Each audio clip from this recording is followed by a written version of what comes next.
yana halatta a yi addu'a a cikin ruku'i ko baya halatta?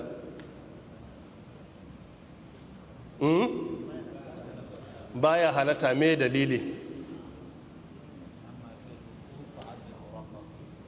Saboda hadithin da ya ce kenan inni nuhitu an aqra alqur'ana raki'an aw sajidan fa amma ar-ruku'u fa azzimu fihi ar-rabb wa amma as-sujudu fajtahidu fi ad-du'a fa qamna an yustajaba lakum.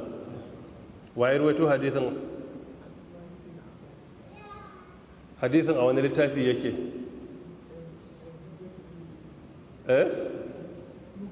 Yana cikin sahihu Muslim, hadithi na 479 zai zama.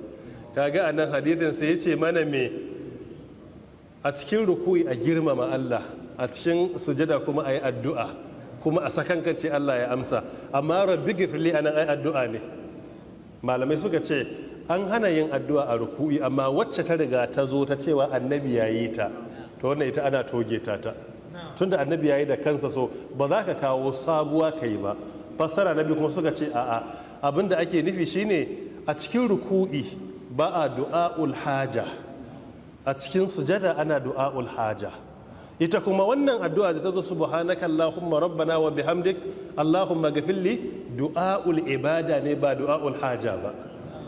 Don akwai bambanci tsakanin du'a'ul ibada da du'a'ul haja.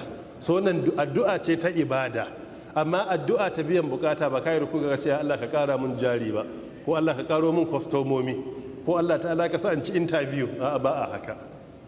Wannan amma a cikin sujada fa kana iya roƙon Allah. Mafhum?